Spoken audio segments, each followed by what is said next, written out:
Pasensya na po. Maraming maganda dun sa no. Nalito. Walang COP na maganda ron. Wala ko nakita. May nakita ka? Wala. Lapit mo doon, Mike. Ay, yeah. Okay. Yung first name po. Sherville, sir. Police Lieutenant Sherville, sir. Yes, that is. Sure. Police Lieutenant.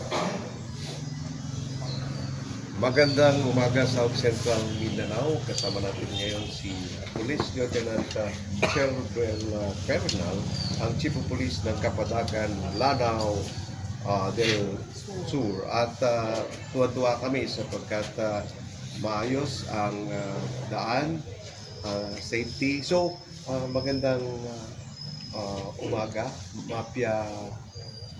Mapita. Mapita. Good morning, sir. Good morning po sa lahat ng nanonood po sa inyong programa. So, congratulations kasi kasama kayo sa awardee ng ADAC. It is a national award and we are happy also together with your mayor. Anong ma-feel po ninyo na cleared, wala na pong droga dito sa bayan ng Kapatagan? Kami po ay nagpapasalamat sa lahat ng suporta ng aming mga kababayan ng Kapatagan News. Lalong-lalo na ng LGU namin.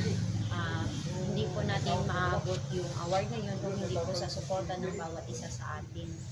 Ang Kapatagan po ay we are looking forward na maging from drug-cleared municipality to drug-free municipality this year. Ilang barangay po at ilang ang puwersa po ng ating kapulisan dito sa barangay sa bayan ng Kapatagan? Meron tayong 15 barangays ng Kapatagan, Lanao del Sur at meron tayong 22 personnel ng Kapatagan Municipal Police Station.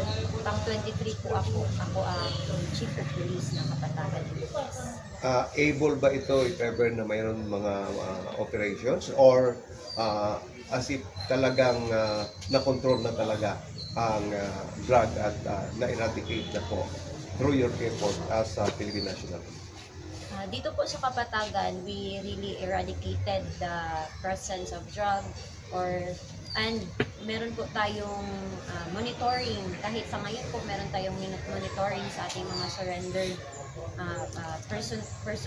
personality who use drugs. Kasama po natin ang ating LGU, lalong-lalo na ang ating mga barangay officials sa monitoring po ng mga keywords natin. Kaya naniniwala po kami na wala na po tayong droga dito sa Kapatagan. Kumusta naman po ang suporta ng LGU sa pamumuno po ng ating mahal na mayor?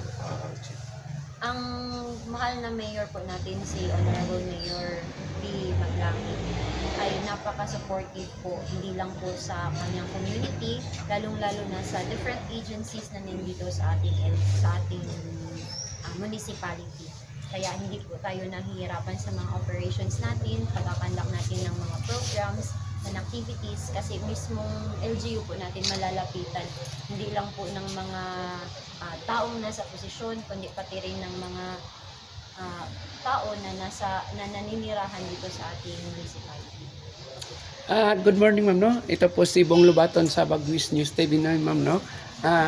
Ang tanong ko po, ma'am, paano nyo na-sustain yung katahimikan at saka paano nyo ginagampanan yung ma-minimize natin yung kaguluhan dito at saka magiging cleared tayo sa drugs? Dito naman po sa ating municipality, hindi po tayo nahihirapan kasi ang bawat isa po dito sa atin ay nagtutulungan.